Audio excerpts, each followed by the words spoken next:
کون سا غریب ہے جو مسجد ننگے پاؤں جاتا ہو؟ لوگوں نے تو 3 قسم کی چپلیں رکھی ہوئی ہیں، ایک مسجد جانے کی علیحدہ ہے، گھر پہننے کی علیحدہ ہے، شادی بیاہ پہ جانے کی چپل علیحدہ ہے۔ حضرت عمر فاروق رضی اللہ تعالیٰ عنہ نکلے عید کا خطبہ دینے کے لیے، تو بیوی سے کہنے لگے جوتا، اس نے کہا صاحب اتنی دفعہ ٹوٹا ہے اب گانٹھا نہیں جا سکتا، اتنی دفعہ ٹوٹا ہے کہ اب دوبارہ پیمند نہیں لگ سکتے۔ تو حضرت عمر کہنے لگے چل کوئی حرج نہیں، بغیر جوتے کے ننگے پیر ہی چلتے ہیں، کوئی حرج نہیں۔ تو کہنے لگے لوگ کیا کہیں گے؟ فرمایا چپ کر، لوگ جس دن عمر نے یہ دیکھ لیا نا لوگ اس کے بارے میں کیا کہتے ہیں، اس دن عمر نہیں رہے گا۔ تو کہا پھر آپ کا نظریہ کیا ہے؟ فرمایا میرا نظریہ یہ ہے کہ رب رسول میرے بارے میں کیا کہتے ہیں، لوگوں کا کیا ہے؟ لوگ کل کسی کے بارے میں کچھ کہتے ہیں اور پرسوں کچھ کہتے ہیں، میرا نظریہ یہ ہے کہ رب رسول میرے بارے میں ننگے پیر عمر جا رہے ہیں۔ کون جی؟ میں بڑا ماڑا۔ اچھا جناب، کیا غربت ہے؟ 10 قسم کے جوڑے لٹکے ہوئے ہیں کمرے میں، اور پہننے کی فرصت نہیں، سویرے کیا پہننا ہے شام کیا پہننا ہے، 15 سوٹ کٹھے استری ہو کے لانڈری والا بھیج رہا ہے، اور تو غریب ہے، تو بہت بڑا غریب ہے۔ اس لیے کہ غربت پیسوں کی وجہ سے نہیں ہوتی، غربت تو دل کی ہوتی ہے۔ تو واقعی بڑا غریب ہے اور تو غریب ہی رہے گا۔ امیر تو عمر فاروق تھے جو ننگے پاؤں چلے گئے عید کی نماز پڑھانے، تو رستے میں جو ملا کہنے لگا عمر جوتا تو پہن لو۔ فرمایا تمہیں عمر کا جوتا نہ پہننے کا نقص تو نظر آیا ہے، کوئی حرج نہیں، اگر عمر کو کبھی بتانا ہوا تو وہ والا نقص بتانا جو عمر کی سیرت میں پیدا ہو، کردار میں پیدا ہو، وہ والا نقص بتانا، یہ چھوڑو جوتے آتے جاتے رہتے۔ ننگے پاؤں گئے، پاؤں دھوئے، نماز پڑھائی، لوٹ آئے۔ او بھائی یہاں تو ہمارا بناؤ سنگار اترنا، جتنی توجہ کپڑوں کی طرف ہے اتنی توجہ کبھی ہماری علم کی طرف ہوتی نا، جتنا ذوق شوق ہمارا بناؤ سنگار کی جانب ہے، اتنا بناؤ سنگار کبھی ہمارا اخلاقیات کی جانب ہوتا تو معاملات بڑی حد تک سنورے ہوئے ہوتے۔ حضرت سیدنا فاروق اعظم رضی اللہ تعالی اپنی زندگی کو ترتیب دیا، ایک دن بھی خلافت نہیں مانگی اللہ سے۔ حضرت عوف بن مالک اشجعی ایک صحابی ہیں، حضرت عوف بن مالک رضی اللہ تعالیٰ عنہ فرماتے ہیں کہ جناب ابو بکر صدیق کا زمانہ تھا تو میں نے خواب دیکھا، میں نے خواب میں جناب عمر کو دیکھا، اور میں نے دیکھا کہ کوئی کہنے والا کہہ رہا ہے کہ عمر وہ ہے کہ اللہ کے رستے میں کوئی اسے جتنا مرضی برا بھلا کہے یہ پرواہ نہیں کرتا۔ کس کے رستے میں؟ بولے سارے۔ اس کا مطلب ہے اللہ کے رستے میں لوگ برا بھلا بھی، قرآن مجید نے کہا وَلَا يَخَافُونَ لَوْمَةَ لَائِمٍ، کچھ لوگ ایسے ہیں جو برا بھلا کہنے والوں کی پرواہ نہیں کرتے۔ آپ یقین کریں اگر پرواہ شروع ہو جائے نا تو دین کا کام ختم ہو جائے، نہ کوئی تقریر کرے، نہ کوئی تدریس کرے، نہ کوئی پیری مریدی کرے، ختم ہو جائے اگر باتوں کی پرواہ ہو۔ لیکن وہ پرواہ، حضرت عوف بن مالک اشجعی کہتے ہیں میں نے خواب میں دیکھا کہ عمر وہ ہے جو کسی کی پرواہ، اور دوسری بات میں نے یہ دیکھی کہ عمر خلیفہ بنے گا، اور تیسری بات میں نے خواب میں یہ دیکھی کہ عمر شہید بھی کیا جائے گا، عمر شہید بھی ہوگا۔ یہ میں نے 3 باتیں خواب میں دیکھی۔ فرماتے ہیں میں نے آ کے خواب حضرت ابو بکر صدیق کو سنائی، وہ خلیفہ تھے، وہ کہنے لگے ٹھہر جا، میں عمر کو بلاتا ہوں، اس کے سامنے دوبارہ سنانا، اس کے سامنے۔ فرماتے ہیں میں نے بلایا حضرت عمر فاروق کو، آ کے بیٹھے، خواب شروع ہوا۔ کہا ایک بات تو میں نے یہ دیکھی کہ آپ ملامت کرنے والے کی پرواہ نہیں کرتے، دوسرا آپ خلیفہ بنے گے۔ جناب عمر کہنے لگے چپ کر، ابو بکر کے سامنے ہی کہہ رہا ہے، چپ کر، خلیفہ کے سامنے ہی کہہ رہا ہے۔ تو حضرت ابو بکر صدیق کہنے لگے عمر اسے کہنے دو، مجھے لگتا ہے رب کی رضا یہی ہے کہ میرے بعد اگر مصطفیٰ کا منبر ملے تو عمر کو ملے، اسے کہنے دو۔ یار یہاں تو لوگ ڈینگے مارتے ہیں، یہاں تو لوگ دعوے کرتے ہیں میرے سامنے فلانے کو بھی بٹھاؤ، فلانے کو بھی بٹھاؤ، اس کو کیا پتا، اس کو کیا پتا، یہ تو بڑکے مارنے کا دور ہے۔ حضرت عمر رضی اللہ تعالیٰ عنہ کو تیسری بات کہی، حضرت عوف بن مالک نے کہا آپ شہید کیے جائیں گے، میں نے خواب دیکھی ہے۔ نیک لوگوں کے خواب بڑی حد تک سچے ہوتے ہیں۔ کہا میں نے خواب دیکھی ہے۔ تو حضرت عمر کہنے لگے شہید تو دلیر لوگ ہوتے ہیں، شہید تو دلیر، جسے سارا زمانہ دلیر کہہ رہا ہے وہ اپنے بارے میں کیا کہہ رہے ہیں؟ کہتے ہیں شہید تو میں تو کاہل سا آدمی ہوں، سست آدمی ہوں، میں تو اتنا کام ہی نہیں کرتا، تو یہ خواب تو نے جو دیکھا ہے نا پھر سے دیکھنا۔ تو ابو بکر صدیق فرمانے لگے عاجزی نہ کر، انکساری نہ کر، تو جو کہہ رہا ہے ٹھیک کہہ رہا ہے، لیکن مجھے سن کے شکر بھی ہوا ہے اور افسوس بھی ہوا ہے۔ افسوس اس بات کا کہ تیرے جیسا بطل عظیم چلا جائے گا، اور شکر اس بات کا کہ رب تجھے زندگی بھی اعزاز والی دے گا، اور شہادت کی موت دے کے اللہ تجھے موت بھی عزت والی عطا فرمائے گا۔ اللہ موت بھی تجھے عزت والی دے گا، تجھے کاہلوں جیسی موت اللہ۔ حضرت فاروق اعظم رضی اللہ، بھائی یہاں تو اس زمانے کا سب سے بڑا مسئلہ پروٹوکول ہے۔ لوگوں پتہ ہوتا ہے کامل پیر ہے، کامل مرشد ہے، لوگ نہیں جاتے۔ میں کسی کا مرید ہو جاؤں، میرا پروٹوکول کدھر گیا؟ پتہ ہوتا ہے یہ کامل استاد ہے، میں اس کے پاس بیٹھوں گا تو میری تربیت کرے گا، لیکن لوگ شاگرد نہیں بنتے۔ میں کدھر گئی؟ یہ جو پروٹوکول کی مصیبت ہے نا، اس نے بڑے بڑے لوگ زیرو کر دیے، بڑے بڑے لوگ۔ اور یہ مت سمجھے کہ آپ کا وزیر اعظم پروٹوکول لیتا ہے یا آپ کا صدر پروٹوکول، وزراء، ایسی کوئی بات نہیں۔ ہم چھوٹے طبقے سے لے کر بڑے سارے پروٹوکول کے قائل ہیں۔ ہمارا تو داماد بھی کہتا ہے کہ مجھے پوچھا نہیں، میں تمہارے گھر کیوں آؤں۔ ہمارا تو بھائی ہر شخص اعلان کرتا ہے پروٹوکول کا، فلانے نے عزت نہیں دی تو واپس آ جاؤ، فلانے نے سلوٹ نہیں کیا تو واپس آ جاؤ۔ لوگ جہاں سلوٹ کرنا چاہیے وہاں بھی سلوٹ کرانے کے قائل ہیں۔ پر حضرت عمر رضی اللہ تعالی، حضرت عمر کی سادگی اور پھر جناب عمر کی عاجزی، جب انسان اپنے اوپر سوار کر لیتا ہے نا، سوار کر لیتا ہے، میں بدکار پرانا خادم، کسے در ملی نہیں ٹوئی، تے واصف یار نے نظر جو کی تھی تے واصف ہی۔ میں اکثر سوچتا ہوں حضور نے جہاں بھی کہا نا، فرمایا میرے بعد نبی ہوتے تو خطاب کے بیٹے عمر ہوتے۔ حضور نے فرمایا عمر جس رستے سے جاتا ہے شیطان وہ رستہ بدل جاتا ہے۔ نبی پاک صلی اللہ علیہ وسلم نے فرمایا میرا عمر وہ ہے کہ اس کی زبان پر حق جاری ہے۔ حضور علیہ السلام نے فرمایا 950 سال حضرت جبریل میرے عمر کی شان بیان کریں تو ان کی عظمت ختم نہیں ہوتی۔ 950 سال جبریل عظمت بیان کرے تو ختم نہیں ہوتی۔ یہ بات ہے حضرت عمر کی، اور فرمایا عمر ابو بکر کی نیکیوں میں سے ایک نیکی ہے۔ یہ شان ہے اب عمر فاروق رضی اللہ تعالیٰ عنہ کی۔ حضور نے فرمایا میرے بعد نبی ہوتے تو عمر ہوتے، جس گلی سے عمر آئے شیطان رستہ بدل جائے۔ میرے عمر فاروق کی شان 950 سال بیان ہو تو ختم نہ ہو۔ عمر کی زبان پر اللہ حق بیان کرتا ہے، جو عمر کہتا ہے وہی رب کر دیتا ہے۔ حضور ساری زندگی فضیلتیں بیان کرتے رہے، عمر جواب میں کیا کہتے ہیں؟ کوئی بتائے نا کہ یہ والی حدیثیں کبھی عمر نے بھی روایت کی ہوں کہ حضور نے میرے بارے میں یہ کہا ہے۔ یہ روایتیں وہ روایت نہیں کرتے۔ ان سے جب لوگ کہتے عمر تیری بڑی بات ہے تو عمر رو پڑتے، کہتے میں تو اونٹ چرانے والے باپ کا بیٹا ہوں، میں تو اونٹ چرانے والے باپ کا بیٹا، اونٹ چرا۔ اس سے آگے عمر گئے ہی نہیں ساری زندگی، اس سے آگے لفظ ہی نہیں ادا کی۔ اور میں تو بھائی اونٹ چرانے والا، میرا باپ تو اونٹ چرایا کرتا تھا، 10 اونٹ تھے، میری ڈیوٹی ہوتی تھی، سنبھالے نہیں جاتے تھے، ابا ڈنڈوں سے مارتا تھا۔ ساری زندگی عمر حج کرنے گئے، ایک خشک تنا کھجور کا عمر فاروق رضی اللہ تعالیٰ عنہ نے اس کو اپنے کلاوے میں لیا، رونے لگے۔ لوگوں نے کہا عمر کیا ہوا؟ فرمانے لگے یہاں میں اونٹ چرایا کرتا تھا، یہاں میں اونٹ چراتا تھا، 10 اونٹ سنبھالے نہیں جاتے تھے۔ دیکھو رسول اللہ کی شان، آج ساری امت چلانے کا طریقہ عطا فرما دیا ہے۔ ساری نظریے سے پیار۔ یار پیسہ کس کو برا لگتا ہے؟ آپ جس آدمی کی 50 کروڑ کی پراپرٹی ہے اس کو پوچھیں سب سے غریب، آپ کو وہی نظر آئے گا۔ وہ کہے گا میں ٹائٹ ہوں، حالات بڑے۔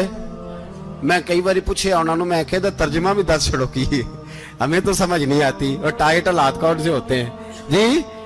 جس آدمی کا کروڑوں میں کاروبار ہے نا، اس کو آپ چھیڑے وہ رونے لگ جائے گا، رونے۔ تو کئی میں نے ایسے دیکھے ہیں کرائے کا مکان ہے، ان سے پوچھے صاحب کیا حال ہے، تو کہتے ہیں جتنی اللہ نے شان والی زندگی ہمیں عطا کی ہے کسی کو نہیں دی ہوئی۔ اس کا مطلب ہے خوشی بھی یہی ہے اور غم بھی یہی ہے، اندر سے خوشی ہے، اندر سے ہی۔ تو نے اگر راضی رہنا ہے تو ادھر سے رہنا ہے، ناراض رہنا ہے تو بس اپنے آپ کو خوش رکھے گا تو ہو جائے گا۔ سارے صحابہ مل کے آئے، کہنے لگے عمر فاروق سے کہنا ہے نبی پاک کے زمانے میں تو ظاہراً غربت تھی، ابو بکر کے دور میں بھی غربت تھی، اب تو بڑا مال ہے، عمر سے سفارش کرو کہ عمر نیا کرتا پہنا کرے۔ ملکوں کے سفیر آتے، عمر وہی پھٹی پرانی چادر اوڑھ کے اور وہی کئی جگہ پہ پیوند لگے سوٹ پہن کے سفیروں کے سامنے بیٹھ جاتا ہے۔ عمر کو مشورہ دو، طے ہو گئی بات۔ سب نے جب مشورہ دے لیا تو سارے کہنے لگے یہ بتاؤ شیر کی مونچھ کو ہاتھ کون لگائے گا؟ کہنا کس نے ہے؟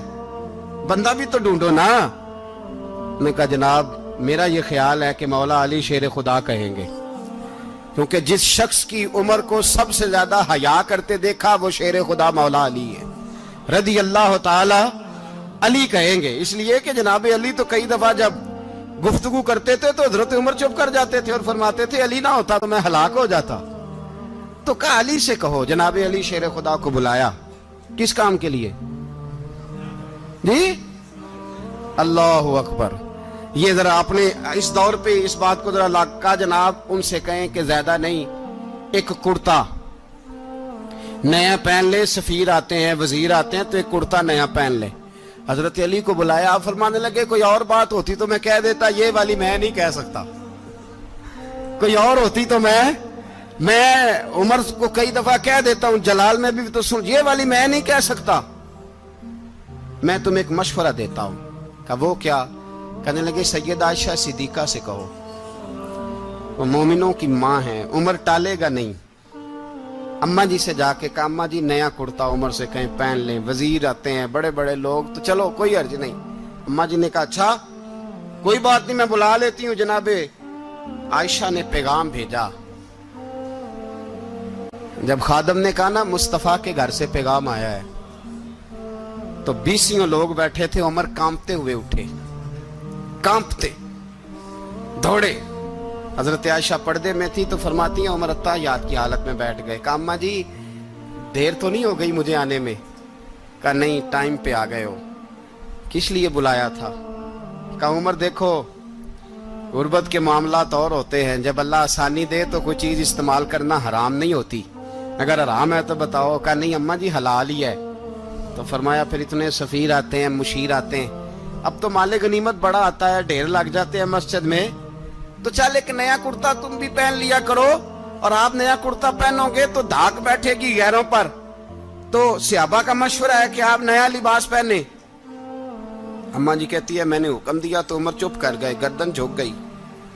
تھوڑی دیر کے بعد سیدنا عمر فاروق نے سر اٹھایا تو داڑھی پہ آنسو گر رہے تھے، رو پڑے، کہنے لگے پاک محبوب کی پاک بیوی جیسے حکم کرتی ہو میں حاضر ہوں، پر مجھے وہ والا لباس پہنانا جو میرے مصطفیٰ نے پسند فرمایا ہے، اگر یہ رنگ رسول پاک کا ہے تو میں حاضر ہوں، اور اگر نبی پاک کا نہیں تو پھر جیسے آپ حکم کریں۔ جناب عائشہ کہتے ہیں عمر روئے تو میں زیادہ روئی، میرا پلو بھیگ گیا آنسوؤں سے۔ میں نے کہا عمر آپ جائیے۔ عمر یوں نکلے تو جو صحابہ کھڑے تھے وہ کونے میں تھے، سارے آ گئے۔ کہا اماں جی کیا بناؤ؟ فرمایا بھائی تم سب جو باتیں کہتے ہو وہ اپنی جگہ ٹھیک ہیں، پر عمر جو بات کرتا ہے وہ سب سے زیادہ ٹھیک ہے۔ عمر جس پہلو پر بات کرتا ہے وہ یار ایسی عاجزی، ایسا رنگ، ایسا انداز، ایسا طرز حیات، ایسی زندگی، اولاد کے معاملے میں لوگ بزدل ہو جاتے ہیں، بزدل، پر حضرت عمر کا بیٹا مصر گیا، وہاں سے کمائی کر کے لایا، تجارت کرنے گیا، لاکھوں کا مال۔ کون سا باپ ہے دنیا میں جس کا بیٹا باہر سے پیسے لے کے آئے تو ابا تفصیل پوچھے کہ بیٹا کہاں سے کمائے، کہاں سے لایا، کتنے ملے، کیوں آئے؟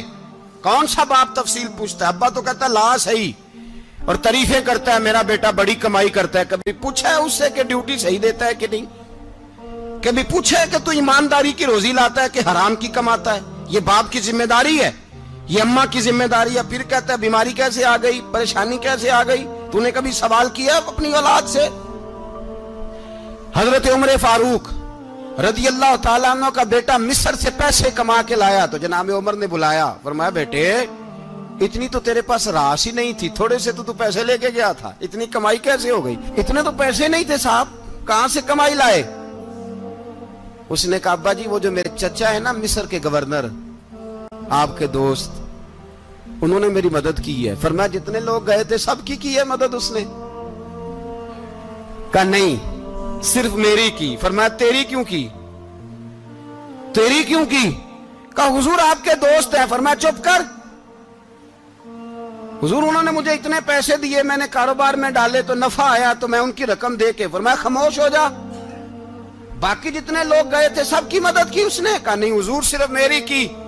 فرمایا اس نے تیری مدد نہیں کی, اس نے خلیفہ کے بیٹے کی مدد کی, اس لیے کہ وہ خلیفہ کو اپنے حق میں نرم کر سکے. فرمایا آدھا مال تیرا ہے, آدھا مال غنیمت کا ہے, مال خزانہ کا ہے, مسلمانوں کا ہے, اس لیے کہ تو جو وہاں سے مال کما کے لایا ہے وہ اپنے باپ کے خلیفہ ہونے کی وجہ سے کما کے لایا ہے, لہذا رکھ ادھر. یہاں کہتے ہیں کدھر سے آیا, کیسے آیا, کون سا حساب دیں, کیا کریں. او بھائی حضرت عمر رضی اللہ تعالیٰ عنہ کا اپنی اولاد کے بارے میں یہ رنگ ہے. ایک جنگ سے نا خوشبو آئی, خوشبو بڑی مہنگی ہوتی تھی, عرب میں خوشبو آج بھی بڑی مہنگی ہے, وہ زیادہ استعمال کرتے ہیں. میری باتوں کی سمجھ آ رہی ہے میرے بھائی؟ بڑی مہنگی خوشبو تھی. جب وہ خوشبو آئی تو حضرت عمر نے کہا, گھر میں پہلے پہنچی حضرت عمر کے, چونکہ زیادہ عورتیں استعمال کرتی تھی گھر کے اندر خوشبو, مرد بھی لگاتے تھے. حضرت عمر نے اپنی بیوی سے کہا, آپ کی زوجہ تو تھی وہ بڑی خوشبو کو پسند کرتی تھی. حضرت عمر نے اپنی زوجہ سے کہا کہ خوشبو لاؤ, میں نے ایک عورت کی ڈیوٹی لگائی ہے, وہ خوشبو تول کے نا تو حصہ برابر صحابہ میں بانٹ دے گی. تو آپ کی زوجہ کہنے لگی کسی بی بی کی ڈیوٹی لگانے کی کیا ضرورت تھی, میں جو موجود تھی میں بانٹ دیتی ہوں تول کے حصہ برابر. آپ نے فرمایا نہیں تو رہنے دے, وہ فلانی بی بی بانٹے گی. کہا حضور میں نے بھی بانٹنی ہے, میرے پہ کچھ شک ہے؟ آپ نے فرمایا نہیں تو تفصیل نہ پوچھ, تو خوشبو دے دے, کوئی اور بانٹے گی. خاتون خانہ تھی نا, کہنے لگی نہیں مجھے بھی آج آپ کو بتانا ہی پڑے گا کہ کوئی جو بانٹ سکتی ہے تو میں کیوں نہیں بانٹ سکتی. زوجہ کہتی عمر نے بات کی تو میری چیخیں نکل گئی. حضرت عمر فرمانے لگے جب تو خوشبو بانٹے گی نا تیرے ہاتھوں کو بھی لگے گی, تیرے دوپٹوں کو بھی لگ جائے گی. اگر رب کریم نے مجھ سے سوال پوچھا کہ عمر خوشبو تو مسلمانوں کی تھی, تیری بیوی کے دوپٹے کو کیوں لگ گئی, تو میں اللہ کے حضور کیا جواب دوں گا؟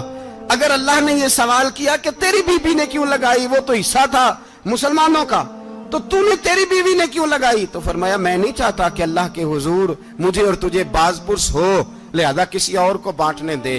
زوجہ روئی اور تڑپ کے کہنے لگی عمر مجھے لگتا ہے صبح قیامت بھی تیری بیوی ہونے کی وجہ سے اللہ مجھے جنت عطا فرما دے گا, تیری زوجہ ہونے کی برکت سے. بھائی یہ معیار رکھا, خدا کی قسم ایسا شخص تاریخ میں دوبارہ نہیں آیا. اتنا بڑا آدمی, اتنا بڑا شخص, اتنا بڑا آدمی, اور پھر رنگ یہ ہے کہ عمر 22 لاکھ مربع میل کا حکمران, 22 لاکھ, اور کھجور کے درخت کے نیچے مٹی کا ڈھیلا لے کے سو گئے ہیں, پرواہ کوئی نہیں, کوئی مسئلہ ہی نہیں. 2 غلام ساتھ بیٹھے تو ایک روٹی حضرت عمر نے گھر سے منگوائی, تھوڑا سا سرکہ, تو غلام کہنے لگے ہم نے بھی کھانی ہے. فرمایا کوئی حرج نہیں, روٹی کو پیٹ بھر کے کھانا ضروری تو نہیں, 3 حصوں میں بانٹ لیتے ہیں. ایک آدمی آیا ہوا تھا مصر کا رہنے والا ملنے کے لیے, اس نے پوچھا عمر کدھر ہیں, تو کہا وہ ادھر جاؤ مسجد میں بیٹھے ہوں گے. اور واپس آیا تو کہنے لگا وہاں تو 3 غلام بیٹھے ہیں, ایک روٹی بانٹ کے کھا رہے ہیں, لگتا ہے کئی دنوں سے روٹی نہیں ملی. کہا 3 غلام تو کوئی نہیں, وہاں 2 ہی تھے, تیسرے تو امیر المومنین تھے. اس نے کہا نہیں 3 غلام ہیں, کپڑے بھی ایک طرح کے پہنے ہوئے, بلکہ 2 کے تو پھر صحیح ہیں, تیسرے کے تو زیادہ ماڑے ہیں. کپڑے بھی ایک طرح کے, کھانا پینا بھی ایک طرح کا, اور ان کا نشست برخاست بھی ایک طرح کی ہے, لہذا کوئی فرق نہیں. حضرت ابو ہریرہ کہتے ہیں میں لے کے آیا, اور جناب عمر کو جب میں نے کچی زمین میں تامت سمیٹ بیٹھے دیکھا تو میں رو پڑا. میں نے اس مصر سے آنے والے کو کہا تو اس کے جلوے دیکھ, اگر اس کی ذات میں اتنا حسن ہے تو محمد عربی کا مقام کیا ہوگا. یہ مقام غور ہے, مقام غور. 10 محرم کو لوگ دیگے پکائیں گے نا, نہیں پکانی ہے, کوئی بول دے نہیں, ہاں نہ نہیں کر دے, پروگرام بدلیا تو نہیں دی عید کی کہ وہ کام شروع ہوا ہے لاسٹ ٹائٹ ہونے والا. کیوں جی پکڑی ہے نا دیکھیں 10 محرم کو انشاءاللہ تعالی, ہم بھی پکائیں گے انشاءاللہ, یہاں بھی پروگرام ہوگا. تو 10 محرم کو جو دیگ پکنی ہے تو ایسا نہیں ہو سکتا کہ 1 محرم کو حضرت عمر کے نام کی بھی کوئی پک جائے. اگر امام حسن حسین کے نام کی دیگیں پکے تو جو امام حسن حسین کے سے پیار کرنے والے ہیں، جو امام حسن حسین سے، ہم لوگوں نے بھی عجیب رٹا اپنایا ہے نا، ہم لوگ بات کا ایک پہلو دیکھتے ہیں دوسرا نہیں دیکھتے۔ حضرت امام حسن اور حسین کو بھی نبی پاک نے شہید کہا، اور جناب عمر کو بھی رسول اللہ نے خود شہید فرمایا، فرمایا شہید ہے، خود فرمایا اپنی زبان سے کہ یہ شہید ہے، خود میرا عمر شہید ہے۔ تو ان کے نام کی دیگ نہیں پکنی چاہیے، اس طرف نہیں ہماری توجہ ہونی چاہیے۔ اور اہل بیت نبوی، یہ بات میں پہلے بھی کرتا ہوں، آج پھر کرنا ضروری سمجھتا ہوں، اہل بیت کا پیار، سن لو کان کھول کے، اہل بیت کا پیار اگر ہمیں کسی نے سکھایا ہے تو سیدنا عمر فاروق نے سکھایا ہے۔ اہل بیت نبوت کی محبت اگر کسی نے سکھائی ہے تو کس نے سکھائی ہے؟ بول کے بتائیے، حضرت عمر نے۔ اہل بیت کا پیار ہمیں حضرت عمر نے بول کر کے سکھایا ہے۔ بھائی یاد رکھیں، کسی کی طاقت نہیں تھی دم مارنے کی حضرت عمر کے سامنے، طاقت ہی نہیں تھی، کیسر و کسرا کانپ جاتے تھے، جرأت ہی نہیں کرتے تھے حضرت۔ اور ہمارے تو تعلقات بڑے ہیں نا غیروں سے۔ حضرت ابو موسیٰ اشعری رضی اللہ تعالیٰ عنہ فرماتے ہیں میرا منشی عیسائی تھا، وہ کاتب کہتے تھے وہ لوگ، میرا حساب کتاب عیسائی تھا۔ تو فرماتے ہیں ایک دن میں نے وہ سارا حساب کتاب لین دین کے حضرت عمر کو دکھائے تو فرمانے لگے جس نے لکھے ہیں اس کو بلاؤ۔ کہنے لگے ضرور مسجد نہیں آ سکتا۔ کیوں نہیں آ سکتا؟ کہنے لگے وہ عیسائی ہے۔ کہتے ہیں حضرت عمر جلال میں آ گئے، آپ فرمانے لگے جنہیں رب دور کرتا ہے تم کیوں قریب کرتے ہو؟ جنہیں اللہ دور کرتا ہے۔ فرمایا تم غیروں کو اگر عہدے دو گے تو اپنوں کا کیا بنے گا؟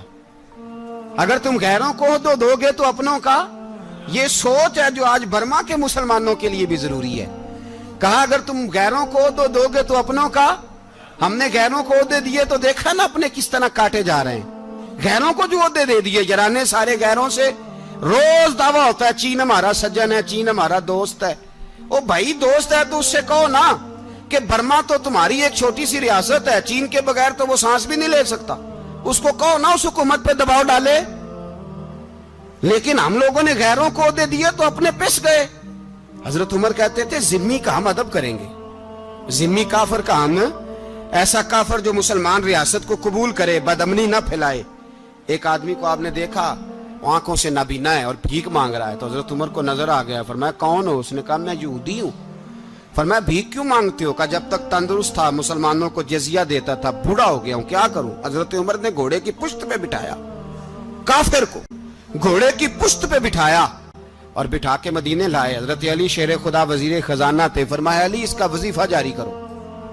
کہا یہ کون ہے؟ فرمایا یہ یہودی ہے لیکن یہ ہمیں جزیہ دیتا رہا، بوڑھا ہو گیا بیچارہ، بھیک مانگنے پہ مجبور ہے، ہماری حکومت کے اندر رہتا ہے، اس کا پورا وظیفہ جتنا خرچہ اتنا وظیفہ لگاؤ۔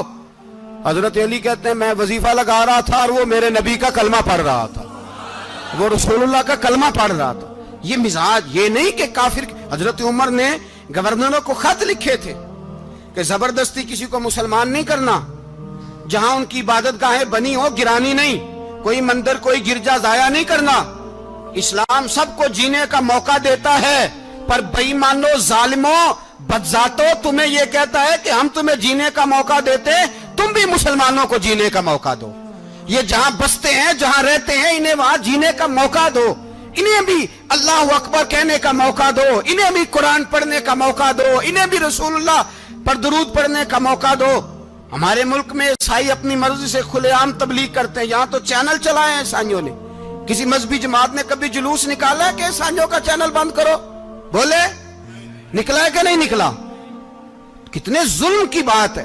ہم جب غیر کو اتنا تحفظ دیتے ہیں، اتنا تحفظ دیتے ہیں، ہم نے دیکھا ہے، مجھے بیسیوں لوگوں نے عید پہ ٹیلی فون کیے کہ عیسائیوں کو قربانی کا گوشت دے لیں، مجبور ہیں جی، دروازے پہ آ گئے ہیں، ہمارے کام کاج کرتے ہیں۔ بیسیوں لوگ، عام آدمی کے دل میں ان کا اتنا جذبہ ہے، وہ مسائل کا بیان کرنا ایک علیحدہ بات، لیکن ہمارے دل کافر کے حق میں بھی نرم ہو جاتے ہیں۔ تم کس قدر زیادہ بے ایمان ہو اور کفر کس قدر زیادہ ذلیل ہو گیا ہے کہ مسلمان کے حق میں نرم ہوتا ہی نہیں۔ اور اس سے بڑے ذلیل وہ ہیں جو ان ذلیلوں کے سپورٹر ہیں، وہ کسی عرب ملک کے حکمران ہو یا کسی اور جگہ کے، وہ بڑے ذلیل ہیں جو ان ذلیلوں کے سپورٹر ہیں، جو برما کی بچیوں کے قتل پر اپنی حکومتیں چمکا رہے ہیں۔